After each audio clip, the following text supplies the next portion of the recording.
Pemirsa, siang-siang seperti ini enaknya kita minum sesuatu yang dingin ya, segar jadinya badan akan terasa. Nah, saya tuh kepikiran untuk minum susu pemirsa, tapi saya nggak mau minum susu sapi. Biasanya orang-orang yang tidak ingin minum susu sapi itu memanfaatkan alternatif lain, susu kedelai ya. Coba saya ini ada di salah satu tempat makan, di sini ada jual minuman nih kayaknya nih ya.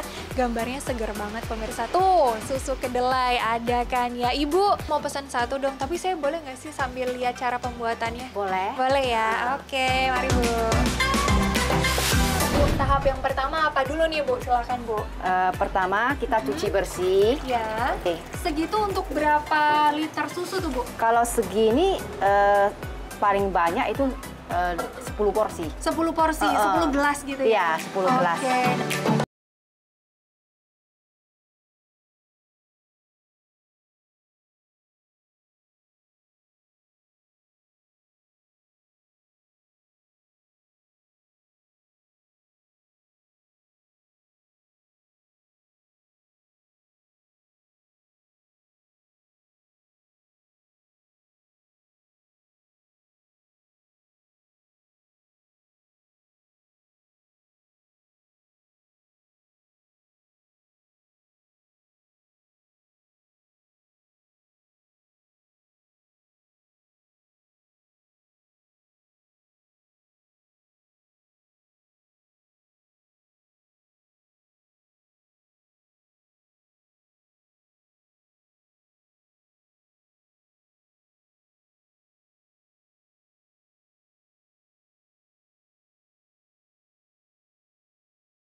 Pemirsa, ini udah 3 kali ya Bu Rinda ya di blender ya. Tunggu, saya mau tanya dulu deh Bu, ini tanda-tandanya kalau udah semuanya nyatu gitu, udah kemix semuanya, itu apa tanda-tandanya sudah selesai di blender? Kalau udah kelihatan halus, udah oke. Halus, udah oke ya. Berarti sampai 3 kali dulu, sampai yakin gitu ya, benar-benar sampai sari patinya semuanya larut ya, jadi satu ya. Oke Bu, terus selanjutnya udah boleh diminum nih? Boleh. Boleh pemirsa, saya nggak sabar pengen rasain seperti apa ya, ini baunya? Baunya daun pandan. Asinnya. Gurih ya Bu baunya ya Bu?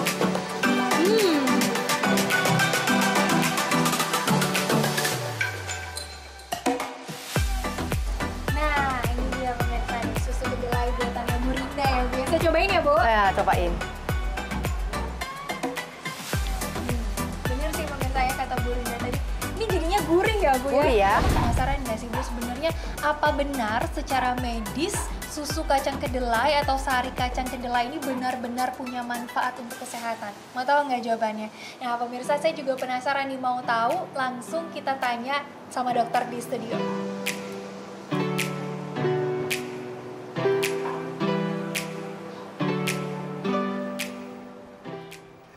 Wah dok, waduh enak ya siang-siang ini minum susu kedelai.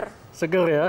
Pastinya beda dengan susu sapi kan? Beda nih, coba dokter Haikal cobain Coba susu ya, sapinya. saya coba ini ya. Ini kayak susu sapi nih. Iya, beda ya.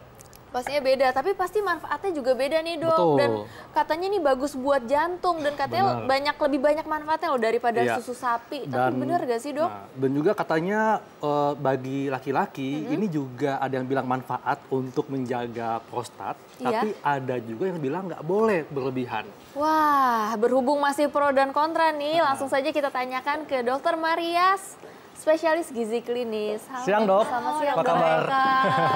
Apa kabar dok? Apa kabar? Iya. Baik dok. Semua ya. Dokter suka susu kedelai? Oh suka sekali. Kebetulan karena saya tidak bisa minum susu sapi karena laktos intoleran. Jadi saya biasanya kalau udah rasa-rasa kepengen minum yang serupa susu, saya milihnya Susu kedelai. Iya. Tapi oke, ini kita punya mitos atau fakta nih dok mengenai susu kedelai. Katanya susu kedelai ini bagus untuk kesehatan jantung. Mitos atau fakta dok? Oh ini fakta dong. Fakta. Ya, karena gini. Dalam komponen aktif dalam susu kedelai ternyata mampu menurunkan kadar kolesterol jahat dan juga tetap menjaga keseimbangan agar kolesterol HDL yang baik ini tetap dalam kadar yang cukup. Jadi kalau ditanya bagus untuk kesehatan jantung, ya bagus. Tetapi perlu diingat, jantung yang bagaimana? Yang resikonya tadi kalau kolesterolnya komponen yang LDL-nya ini lebih tinggi. Kalau gangguan jantung karena gangguan yang lain, nah ini bukan alternatif menggunakan susu kedelai. Dok. Jadi baik untuk jantung, Dok, ya? Ya, betul sekali. Tapi, Dok, ini juga ada mitos yang berkembang di masyarakat. Katanya laki-laki kalau konsumsi susu kedelai berlebihan, ini bisa menyebabkan gangguan pembentukan sperma. Ini fakta atau mitos, Dok? Ini fakta. Waduh. Kenapa fakta? Karena tadi Dokter Sheila udah bilang bahwa memang sebenarnya masih kontroversi bahwa ada yang mengatakan penelitian, ternyata bukan kualitas sebenarnya, jumlahnya spermanya berkurang, tetapi sebenarnya bukan mempengaruhi kualitas. Tetapi di sisi lain sebenarnya ternyata justru baik-baik aja tuh terhadap baik jumlah maupun kualitas sperma. Jadi ini memang masih dikatakan kontroversi, tapi memang fakta bahwa ini masih dalam pertanyaan.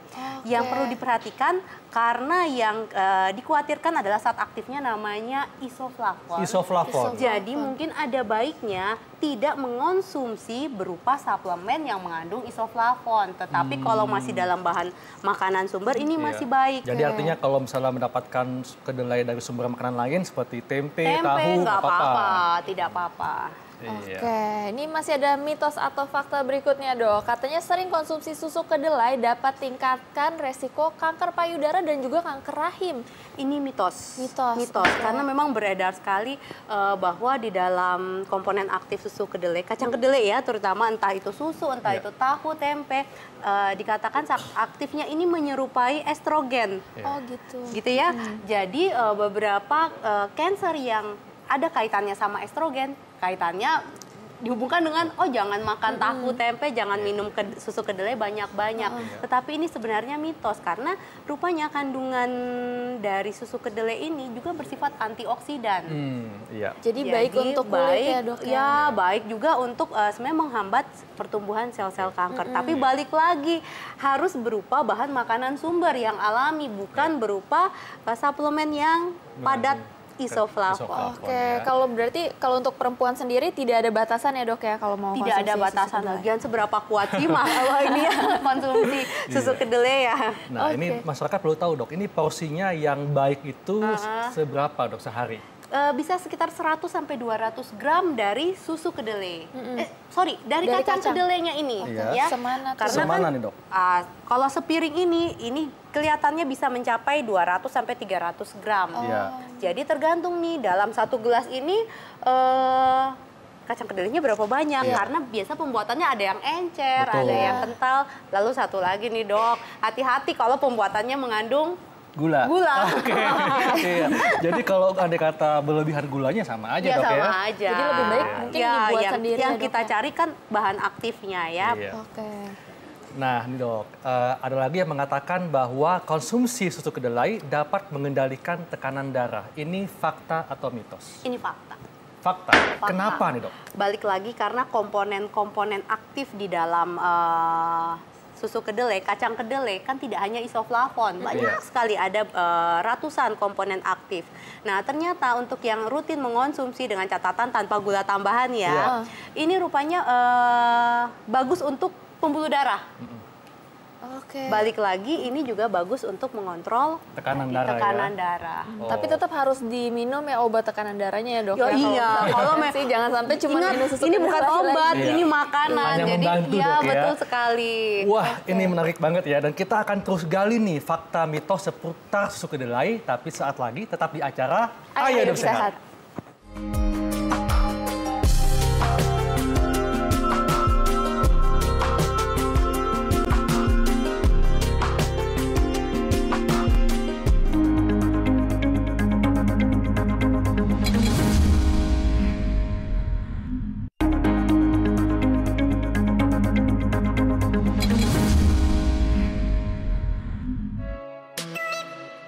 Pemirsa Ayo Hidup Sehat, siapa yang tidak tahu susu kedelai? Susu yang diolah dari kacang kedelai ini disukai oleh banyak masyarakat Indonesia lantaran dipercaya memiliki manfaat bagi kesehatan. Dan tak jarang pula susu kedelai diolah menjadi makanan ataupun minuman. Berikut ini adalah makanan dan juga minuman yang berbahan dasar susu kedelai.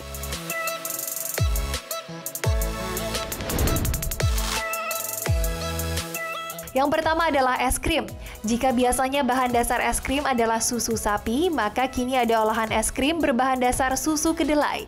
Cara pembuatannya pun tak jauh berbeda dengan menggunakan susu sapi. Namun es krim yang dihasilkan dari susu kedelai memiliki tekstur yang lebih lembut. Es krim ini sangat cocok untuk anak-anak yang alergi susu sapi. Es krim kedelai juga berguna untuk pemirsa yang sedang diet karena susu kedelai tidak banyak mengandung lemak. Berikutnya adalah puding. Siapa sangka kalau susu kedelai juga dapat dijadikan makanan penutup yang menyehatkan. Dan bagi Anda pelaku diet, ada baiknya untuk mencoba untuk mengkonsumsi puding dengan bahan dasar sari kedelai ini. Selain menyehatkan, puding jenis ini juga memiliki tekstur yang sangat lembut dan juga kaya serat dan cocok dijadikan sebagai camilan sehat. Korea Selatan tidak hanya terkenal dengan bintang K-pop-nya saja, tetapi juga ada makanan yang dikenal dengan nama kongguksu, yaitu sup susu kedelai yang diolah dengan mie. Cara pembuatannya pun sangat mudah. Mie direbus hingga matang dan juga kenyal. Untuk membuat kuahnya, kacang kedelai terlebih dahulu direndam dengan menggunakan air panas dan kemudian dihaluskan. Setelah halus, tuang ke dalam mangkuk yang berisi mie dan untuk lebih dingin bisa ditambahkan dengan es batu. Bagaimana? Apakah Anda tertarik untuk mencobanya, pemirsa? Baru tahu ya, ternyata ada es krim puding yang terbuat dari susu kedelai. Dan ternyata bisa juga dicampur sama sop sama mie juga. Betul. Dicampur dengan susu kedelai. Wah, boleh pasti dicoba rasanya beda nih, enak nih ya. Iya. Nah, dok, ini ada lagi dok, fakta atau mitos dok ya. Bahwa menangkal osteoporosis bisa dengan menggunakan minum susu kedelai. Ini fakta atau mitos? Fakta.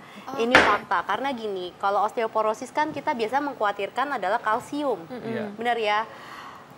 Sebenarnya kalsium di dalam susu kedelai sih tidak setinggi yang ada di dalam susu sapi. Tetapi selain kalsium, kita juga sebenarnya butuh zat pembangun, yaitu protein. Nah, kacang kedelai ini adalah bahan yang sangat baik untuk kita konsumsi sebagai sumber protein. Jadi sumber protein yang ada hewani, ada nabati. Nah, nabati salah satunya adalah dari kacang kedelai.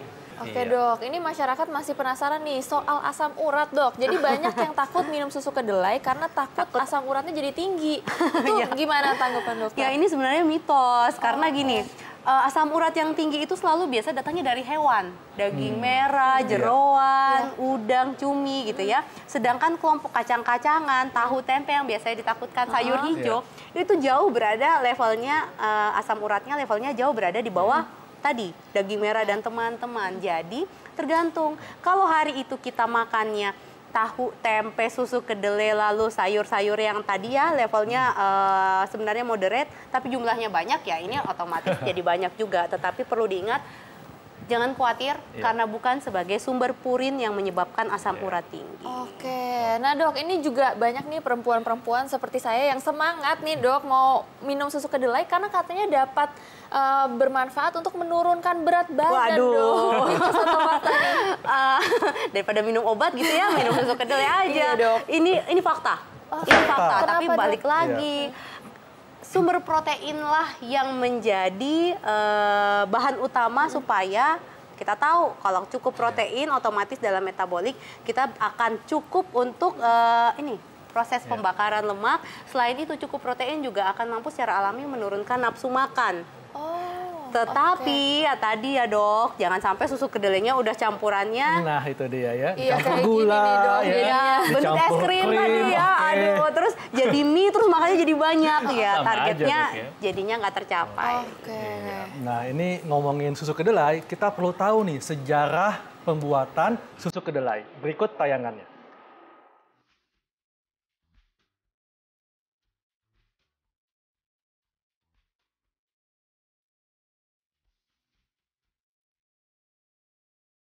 Pemirsa Ayu Hidup Sehat, kedelai atau kacang kedelai adalah salah satu tanaman jenis polong-polongan yang menjadi bahan dasar banyak makanan, seperti tempe, kecap, dan tahu.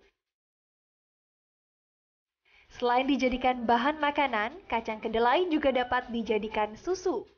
Ya, susu kedelai. Siapa yang tidak tahu dengan susu kedelai? Susu kedelai ialah semacam minuman yang dibuat dari kedelai dan kerap dikonsumsi oleh mereka yang memiliki alergi pada susu sapi. Manfaat susu kedelai pun sangat banyak. Selain itu, dapat dikonsumsi oleh siapa saja, tentunya dengan takaran yang ideal.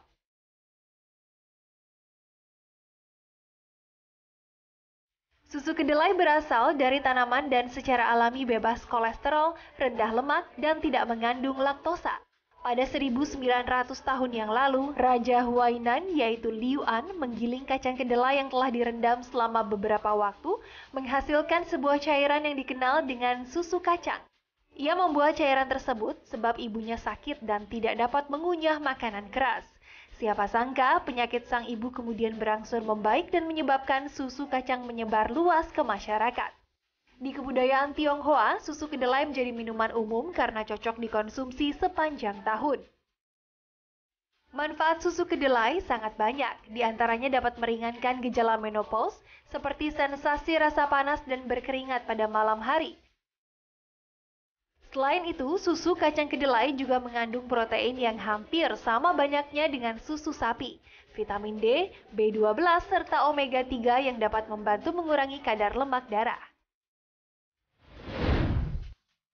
Berbeda dengan Tiongkok, Amerika Serikat juga memiliki minuman dengan bahan dasar susu. Milkshake atau minuman kocok ini terbuat dari bahan yang mahal serta emas yang dapat dimakan. Minuman ini disajikan dalam gelas bertabur kristal Swarovski. Minuman yang diberi nama Lux Milkshake ini menjadi minuman termahal dengan harga $100 atau hampir 1,5 juta rupiah dan berhasil masuk ke dalam Guinness World Record. Lux Milkshake sendiri dibuat oleh seorang chef bernama Joe Calderon, di mana ia mencampurkan susu yang diambil dari Kepulauan Channel yang terkenal dengan memiliki lemak yang tinggi. Susu pun dicampur dengan vanila Tahiti dan krim mewah yang ditambahkan dengan edible gold atau emas 23 karat yang dapat dimakan. Tertarik untuk mencobanya pemirsa?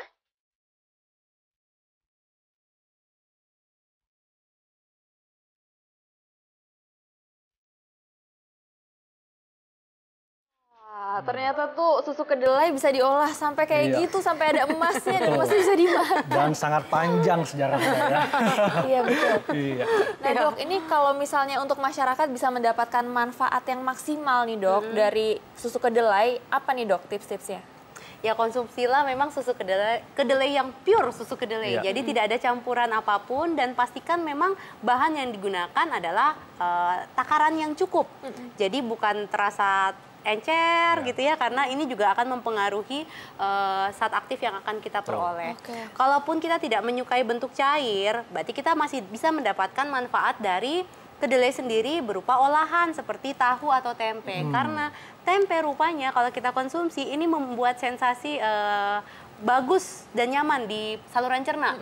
Mudah dicerna sehingga kita juga dapat memperoleh manfaat protein yang lebih maksimal. Dan batasannya dok? Cukup sebatas 100 sampai 200 gram. Ini kalau menjadi minuman memang agak sulit kita konversi, tetapi kalau menjadi tahu dan tempe ini bisa sekitar 4 sampai 5 potong. Sehari dok ya? Sehari. Iya. Baik dokter, terima kasih penjelasannya. Terima kasih Sangat dok, manfaat sekali. terima kasih sekali. Oke, saat lagi kita akan membahas mengenai gangguan irama jantung. Jangan kemana-mana, tetap di Ayo Hidup Sehat.